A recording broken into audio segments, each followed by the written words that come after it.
एक नगर में एक सेठ रहा करते थे। उसके पास धन धान्य की किसी भी प्रकार की कोई भी कमी नहीं थी। उसके तिजोरी में धन ही धन भरे हुए थे, लेकिन वह एक नंबर का कंजूस था। उसने कभी कुछ भी दान पुण्य नहीं किया, यहाँ तक कि अपने खाने पीने में भी ज्यादा पैसा खर्च नहीं किया। वह इतना कंजूस था कि वह कभी मंदिर भी पूजा करने के लिए नहीं जाता, कभी प्रसाद भी नहीं चढ़ाता। हाँ, लेकिन उसमें एक अच्छाई यह थी कि वह भगवान शिव जी का भक्त था।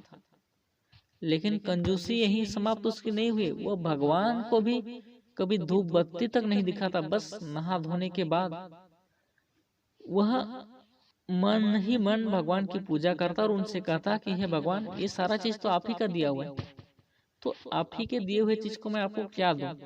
आपके पास तो किसी भी चीज की कोई कमी है ही नहीं, आप इन चीजों का क्या करेंगे? ऐसा कहकर वो भगवान को कुछ भी नहीं देता। ऐसे दिन बीतते गए और वह अब बूढ़ा हो चुका था। एक दिन उनकी पत्नी ने उनसे कहा कि सुनिए जी, सारी जवानी तो आपकी बीत गई, बुढ़ापा आ गया, और भगवान ना करे कभी ऐसा हो कि आप मुझे छोड़ के चले जाएं। तो जब मनुष्य जन्म मिला है तो कुछ न कुछ पुण्य काम करके ही जाना चाहिए। अभी तो कम से कम कुछ दान पुण्य कीजिए। तो सेठ जी ने किसी भी प्रकार से कोई भी दान करने से साफ मना कर दिया। उन्होंने कहा कि मैं एक भी पैसा दान नहीं कर सकता। हार कर उनकी पत्नी ने उनसे कहा कि ठीक है, अगर आप कुछ दान नहीं करना चाहते तो यही सही, लेकिन कम से कम एक बार आप गंगा स्नान करके तो आइए। पत्नी के बार बार आग्रह करने पर सेठ जी मना नहीं कर पाए और गंगा स्नान के लिए राजी हो गए। माघ का महीना था। सेठ जी निकल पड़े गंगा स्नान के लिए। वहां पे जाकर उन्होंने देखा कि बहुत सारी भीड़ जमा है और बहुत सारे लोग गंगा में डुबकी लगा रहे हैं।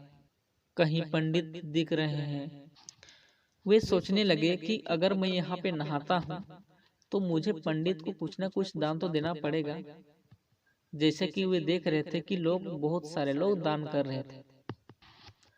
अब वे काफी सोच विचार करने लगे कि नहाऊं या ना नहाऊं।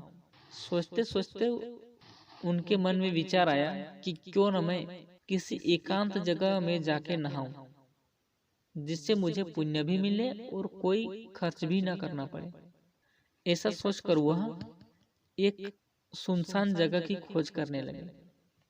चलते चलते वे वहां से काफी दूर निकल गए और एक शमशान में पहुंच गए। उन्हें लगा कि यहाँ पे तो कोई है नहीं, यहाँ पे मैं नहा लूं, मेरा पुण्य भी हो जाएगा, दान करने से भी बच जाऊंगा। सो वे जल्दी से नहाने के लिए नदी में कूद गए। इधर शिव जी तो शमशान में वास करते हैं। इधर भगवान शंकर सोचने लगे कि ये सेठ मेरी इतने दिनों से भक्ति कर रहा है, तो चलो इसे कुछ तो देना चाहिए, क्योंकि हमारे भोले भंडारी तो भोले भंडारी ही रहे। वे किस भक्त की थोड़ी सी सेवा से भी संतुष्ट हो जाते हैं। सो उन्होंने सेठ जी से परीक्षा लेने के लिए एक पंडित का वेश धारण कर लिया। जैसे ही सेठ जी नदी से नहा के निकले, उन्होंने सामने खड़े एक पंडित को देखा। पंडित जी ने सेठ जी से कहा कि बच्चा कुछ दान दे दो, बिना दान किए गंगा स्नान का फल नहीं मिलता। तो सेठ जी ने कहा कि मैं तो दान कर ही नहीं सकता। तो पंडित बने भगवान बोले कि कुछ न कुछ तो तुम्हें दान करना ही पड़ेगा, 2-5 रुपया ही दे दो। तो सेठ जी देने के लिए राजी हुए ही नहीं। अंत में पंडित जी बोले कि ठीक है, तुम अपनी मर्जी से जो चाहो दे दो। तो सेठ जी ने कहा कि मैं आपको 1 पैसा दूंगा। पंडित जी बोले ठीक है, दे दो। तो सेठ जी बोले अभी नहीं, बाद में दूंगा। ये 1 पैसा आपका मेरे पास उधार रहा, आप मेरे घर जाकर कभी ले लीजिएगा। क्योंकि वे तो बस पंडित से अपना पीछा छुड़वाना चाहते थे, इसलिए उन्होंने ऐसा कह दिया। अब पंडित जी भी कहाँ मानने वाले थे। वे बोले ठीक है, तुम अपने घर का पता लिख कर जाओ। सेठ जी मरते क्या न करते, अपने घर का पता ठिकाना लिखकर उन्हें दे दिए। सोचे कि इससे क्या होगा, चलो लिख कर दे देते हैं। फिर सेठ जी घर पहुंचे। लंबी रास्ता सफर करके आए थे, सो आते ही लेट गए तो उन्हें आंख लगते देर न लगी और वे गहरी नींद में सो गए। सेठ की पत्नी मेरे पति बहुत दूर से थक कर आए हैं यह सोचकर खाना बनाने के लिए चली गई। तभी बाहर से किसी ने दरवाजा खटखटाया। जाकर पत्नी ने देखा तो सामने एक पंडित जी खड़े थे। पंडित जी बोले कि सेठ जी घर पर हैं? तो पत्नी बोली हाँ है, वे आराम कर रहे हैं। तो पंडित बोले कि जाकर सेठ जी से कहो कि वे जल्दी से मेरा एक पैसा दे दें।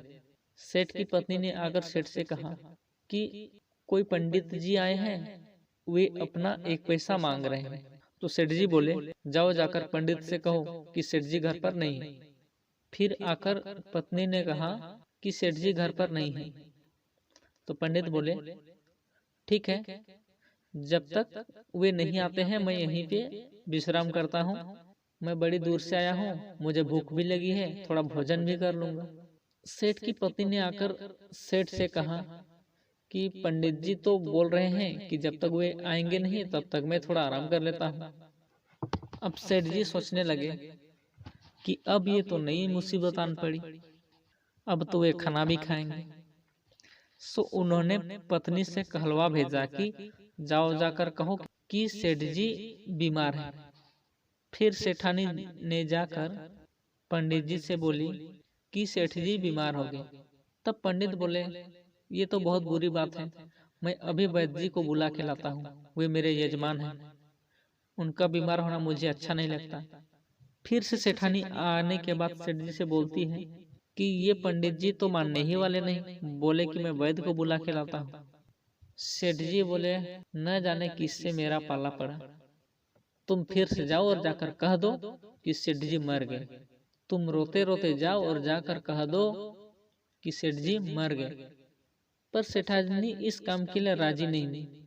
वो कहने लगी कि आप एक पैसे के लिए मुझे ऐसा क्यों करवा रहे हैं, आपके जीते जी मैं कैसे कहूँ कि आप मर गए हैं। तो सेठ जी ने कहा कि तुम्हें ये बोलना ही पड़ेगा।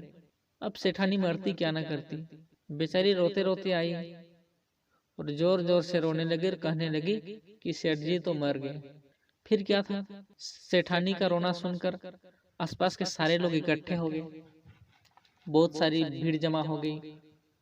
अब सब लोग कहने लगे कि इसको जल्दी से शमशान में ले जाना चाहिए। सारी तैयारियां होने लगी। तो सेठानी ने कहा कि वे नहीं मरे। तब सारे लोगों ने कहा कि दुख के कारण सेठानी ऐसा बोल रही है।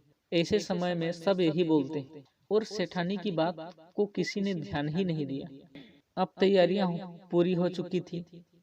सेठ जी को चारपाई पर लिटा कर कंधे में लेकर शमशान की ओर चल पड़े। पहुंच गए शमशान में। अब चिता जलाने की तैयारी होने लगी, लेकिन सेठ जी ने बस अपनी आंखें बंद की थी और बहुत धीरे धीरे श्वास ले रहे थे। जब शमशान में उसे पहुंचाया गया, अब जब उसे चिता पर लेटाने की बारी आई तो उस पंडित ने गांव वालों से कहा कि मैं सेठ जी के कान में कुछ कहना चाहता हूँ।